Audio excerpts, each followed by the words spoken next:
Ok, bueno, yo voy a dar una introducción de manera general, platicando un poquito sobre los cambios que vimos convenientes hacer en la sección de diseño por viento. En este grupo participamos la profesora Natalie Rodríguez,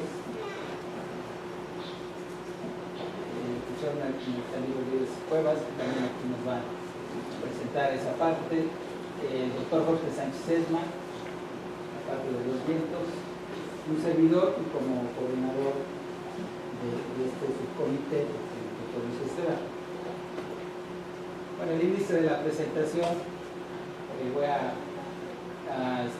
empezar con una introducción, la motivación de esta actualización. Vamos a pasar a ver los efectos estáticos y dinámicos por viento turbulento, y después me voy a enfocar a lo que es el factor de carga por ráfagas. Luego voy a presentar algunos resultados rápidos de una comparativa para un caso, un ejemplo, entre las fuerzas equivalentes y diferentes códigos internacionales, y finalmente las conclusiones. Bueno, el viento es el movimiento de las masas de aire generado por diferentes condiciones meteorológicas, y depende pues de cada sitio geográfico, ¿no? Pero bueno, aquí enfocado a las estructuras, lo que nos interesa es ver qué efectos producen este movimiento de masas de aire sobre las estructuras, y pues en general, cuando son estructuras esbeltas, aquí tenemos una fotografía de la Torre Mayor y de la Estela, y un modelo, el túnel de viento que se hizo para el diseño de la Estela. Se ven que son estructuras muy esbeltas y por lo tanto muy flexibles, y son propensas a generar vibraciones de magnitudes significativas. Por el contrario, cuando son estructuras rígidas, la vibración no es tanta, mas sin embargo los empujes sobre la superficie de la estructura pueden llegar a tener valores importantes. Aquí tenemos dos tipos de figuras, un corte en planta de la sección de las estructuras. A estas se les llama estructuras con forma aerodinámica, en inglés streamliner, en donde las líneas de corriente del flujo del viento pues pasan sin crear esos remolinitos que se denominan vórtices en viento, y que generalmente se presentan en estructuras que tienen aristas. Se generan estos remolinitos con mayor frecuencia que con estas, pero todo esto depende de la velocidad, la magnitud, la intensidad de la velocidad, o también está asociado al número de Reynolds del fluido. Las estructuras que vemos aquí son de forma de cuerpos con aristas, y en inglés se les llama block bodies. Bien, lo que pretendemos con estas normas es evitar daños tanto materiales como principalmente de pérdidas de vidas humanas, y pues aquí vemos casos que, aunque no son exactamente de la Ciudad de México, pero bueno, nos representan el tipo de fallas que sí podemos encontrar en la ciudad. En este caso es una torre de telecomunicaciones, o un edificio, o un espectacular pues que falla y cae sobre la otra estructura, creando daños. En fin, estas fotografías son del huracán de Vilma en Cancún, pero son efectos que los vientos fuertes pueden generar. Y como les decía, no necesariamente en estructuras flexibles es importante los efectos del viento, sino también en estructuras ligeras que tienen muros o techos muy ligeros, y que la falla de estos pues provoca daños importantes. Pues en este caso es una agencia de autos, o incluso las bardas, que aparentemente pues no pueden generar mucho daño, o no son tan peligrosas para las personas, pero sin embargo ya en grandes longitudes pues sí pueden ser ya, representar un costo importante para los propietarios. Entonces, desde el 2004 se empezó a considerar que este tipo de estructuras de baja importancia pues también fueran revisadas por viento. O muy frecuente es el caso en naves industriales también con muros incluso de tabique o muros ligeros y techumbres también muy ligeras. Los efectos del viento crean presiones tanto de empuje como de succiones que provocan ese tipo de fallas, y no nada más ya involucra la falla de la estructura principal o de los recubrimientos, sino también de los contenidos. Este es otro caso. Si alcanzan a ver ustedes, todas las ventanas, todos los que se denominan recubrimientos, en este caso las ventanas, pues sufrieron rotura, se dañaron, y en este caso pues, acá por acá se ve el mar, también entró el viento. Entonces es poco común en México encontrar demasiadas fallas de ventanerías, pero sí las ha habido. Bueno, ¿cuáles son las formas de excitación dinámica? Digamos, una clasificación de las más importantes son mecanismos que producen oscilaciones. Las podemos clasificar como vibraciones inducidas por la turbulencia del viento. El viento, cuando fluye cerca de la superficie terrestre, al encontrarse obstáculos, genera esos remolinos que se denominan vórtices, y eso provoca lo que se denomina también turbulencia. Y los vientos fuertes se pueden generar por diferentes causas, ¿no? Pero lo que en general se genera son ráfagas de intensidad muy fuerte y de corta duración, y eso, aunado con la turbulencia, hace que las estructuras vibren. Entonces, en el primer caso, vibraciones inducidas por la turbulencia, vamos a pensar que son las principales, que generan movimientos en la dirección del flujo del viento, y las inducidas por vórtices son las que generan movimientos transversales. Ya platicará más de esto el profesor Mertani. Movimientos en la dirección transversal al flujo del viento, que como sabemos, este es un experimento. Aquí tenemos una sección circular, apenas se alcanza a ver, y se hace pasar un flujo del viento con un colorante, y se ve cómo se generan estos remolinitos que se denominan vórtices, y que se generan en forma alternativa, lo cual hace que se generen succiones en las partes laterales, y eso induzca adicionalmente al desplazamiento o a la respuesta en el sentido longitudinal, también una respuesta en el sentido transversal. Otras formas de excitación son las vibraciones producidas por el golpeteo de la estela vorticosa de una estructura sobre otra que esté muy cercana, o vibraciones de mecanismos que provocan inestabilidad ya de la estructura, que son llamadas vibraciones autoexcitadas, o por ejemplo, como es el galopeo, o como es el caso muy conocido en el caso de la ingeniería del viento, la falla del puente Tacoma, entre Tacoma y Seattle, en Estados Unidos, que ocurrió el 7 de noviembre del 40. Esta era una de las primeras obras de ingeniería de puentes muy importante, y que duró poco tiempo su construcción, y que además no fue con un viento demasiado alto, era un viento no tan importante, pero sostenido, que hizo entrar en resonancia, como se dice, se autoexcitó la respuesta de la estructura, causando la falla del puente. Pero bueno, nosotros vamos a enfocar principalmente a los dos tipos de vibraciones. Los otros ahorita quedan fuera del alcance de la norma, aunque ya también hay una nueva consideración en cuanto a las pruebas en túnel del viento para ese tipo de problemáticas ya más complicadas que se pueden presentar. Y viene toda la motivación de evitar este trabajo fue para evitar este tipo de colapsos y daños estructurales causados por los efectos del viento, pues es la actualización, la revisión de las normas técnicas complementarias con el fin de mitigar los daños estructurales cuando ocurren vientos fuertes.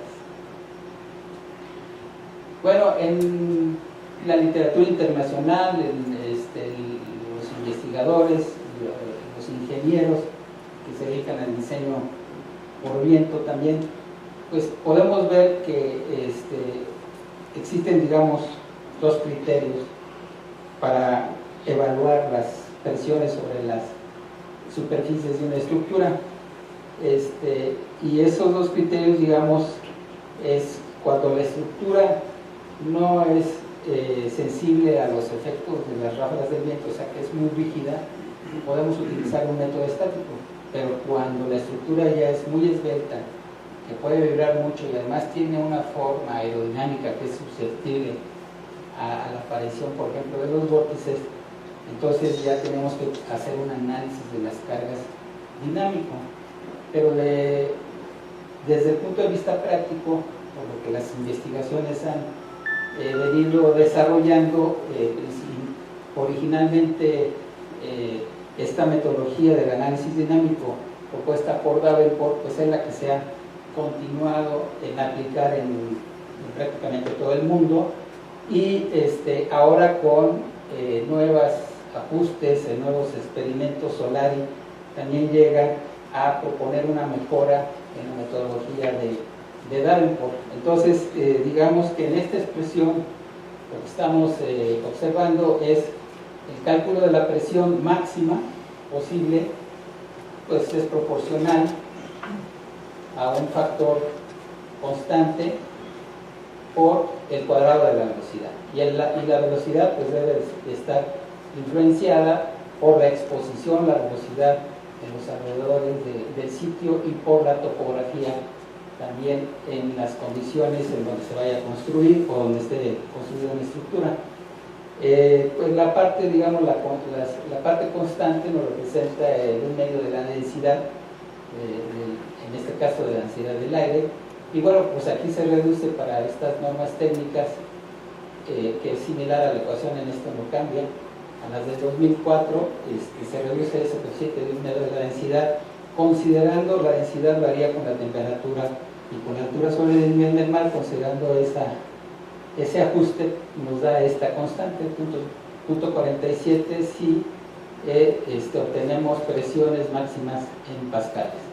Y aquí lo que es importante también mencionar es que es la velocidad que se define a partir de la microrregionalización de la que les hablará el doctor Jorge Sánchez, y lo que es importante mencionar es que son velocidades asociadas a intervalos de promediación de 3 segundos, son velocidades que se denominan de ráfaga. Más sin embargo, para el estudio de los efectos dinámicos se necesitaría transformar esta velocidad a intervalos de promediación de 10 minutos. Bueno, si observamos esta ecuación es similar a la que propone el ISO 4354, que es una recomendación para calcular también las presiones de viento. Entonces estamos siguiendo una metodología aceptada ya internacionalmente y que la mayoría de los países siguen. Aquí vamos a ver la variación de la velocidad con la altura y las presiones sobre las estructuras. Entonces, como mencionaba, el flujo del viento al acercarse a la superficie terrestre disminuye su velocidad, como podemos ver aquí si estamos frente a la costa o en una zona rural o en un centro de grandes ciudades, la variación, el perfil de velocidades cambia con esta velocidad.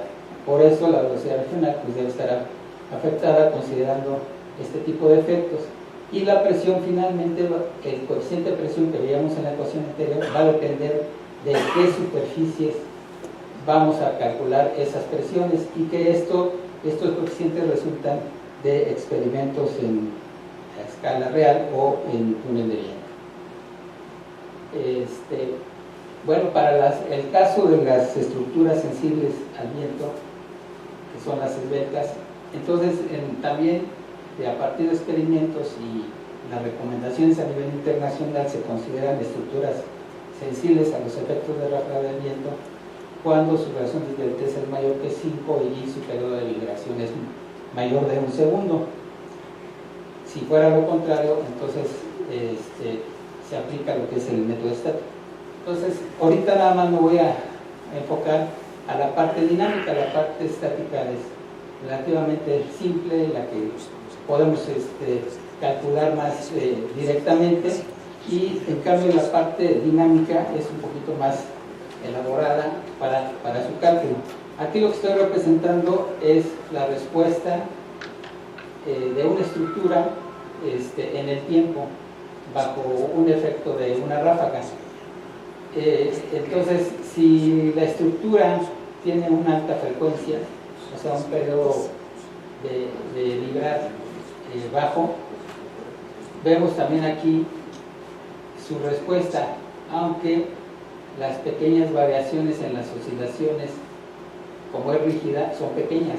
En cambio, si la estructura es de baja frecuencia o de periodo alto, las oscilaciones que ocurren son mucho mayores que acá, aunque la forma de la respuesta es muy similar, más sin embargo las oscilaciones en el tiempo son mucho mayores. Entonces, lo que nos interesa como diseñadores es cuál es el efecto máximo del viento, y ese efecto máximo del viento nos lo va a dar la velocidad máxima probable que se pueda presentar en este caso en el Distrito Federal, y de lo cual también nos va a platicar el doctor Jorge Sánchez Esma de estas velocidades. Entonces, esa presión que veíamos para considerar los efectos dinámicos, tenemos que calcular un factor que se le denomina factor de carga por ráfagas o factor de respuesta dinámica.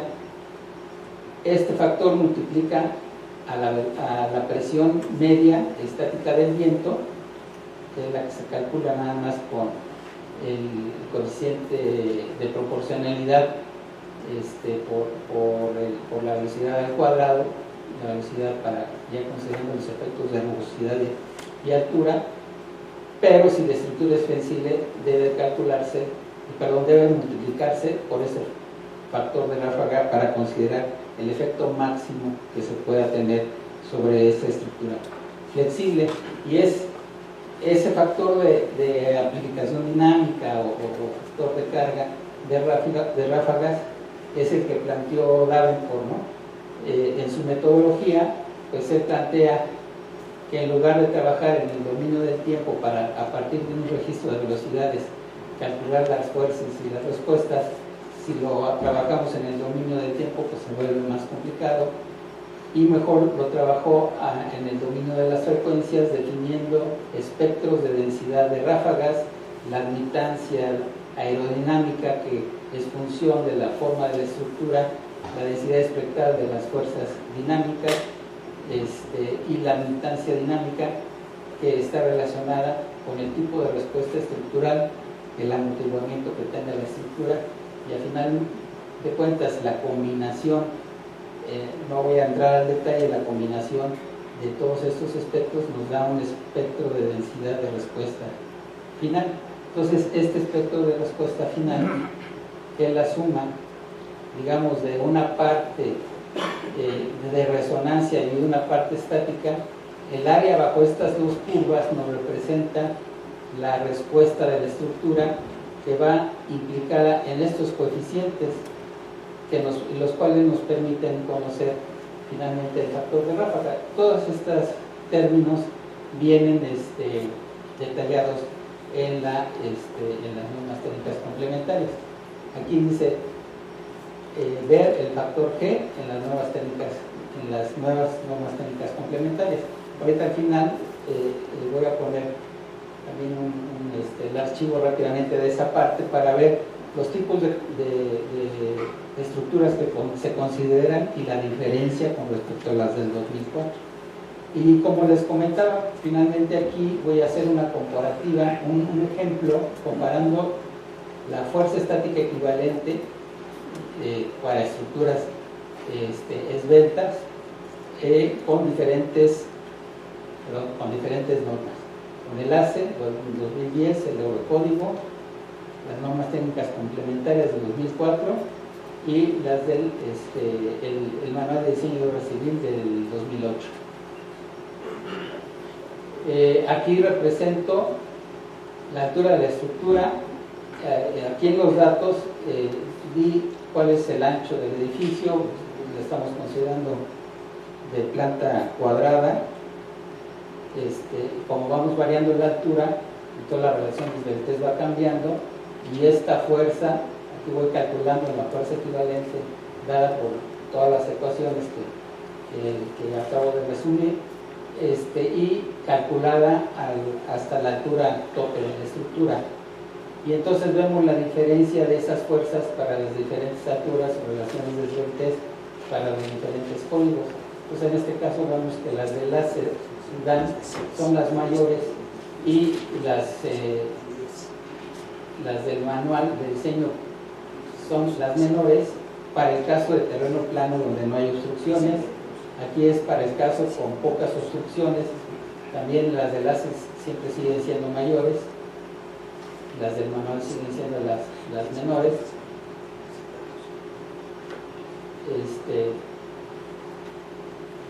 Aquí es para el caso de la zona suburbana. Aquí no aparece el láser porque ellos no consideran este tipo de velocidad, pero bueno, sí, seguimos viendo aquí que el caso de las normas técnicas complementarias es menor y las otras dos son parecidas. Y para el caso de edificios donde hay una velocidad importante, por decir, en centros de grandes ciudades. Y en este caso observamos que para todas las normas es similar el valor de la fuerza a la altura de la estructura. Bueno, como conclusiones, la diferencia entre estos códigos provienen principalmente tanto en la definición de las características del campo de vientos, de los coeficientes que están involucrados en el cálculo de las presiones, como vimos en la ecuación, es el factor de variación con altura, el factor de topografía, incluso la densidad también del flujo del aire. De ahí pueden venir esas diferencias y de las fluctuaciones en el tiempo. Y también de los coeficientes que intervienen en la interacción viento-estructura. Entonces, la comparativa que se hizo, ahorita aquí presenté un ejemplo, se hicieron varias comparativas para casos particulares de edificios. Se observa que el menor valor son las obtenidas por las normas técnicas complementarias actuales, las de mayor son las obtenidas por el código americano, el ACE, excepto en las de mayor velocidad de terreno, donde todas las fuerzas en este caso son muy similares, como veíamos en la última gráfica. Las obtenidas por los códigos canadiense y eurocódigo, así como las del manual, son muy aproximadas. Por tanto, consideramos razonable incorporar la formulación planteada, en este caso de Solari, con mejoras a la de Davenport, y que han sido verificadas con estos ejemplos y que pueden ser aplicadas para el caso de la Ciudad de México. Pues bueno, el agradecimiento al Gobierno del Distrito Federal por el apoyo, y al doctor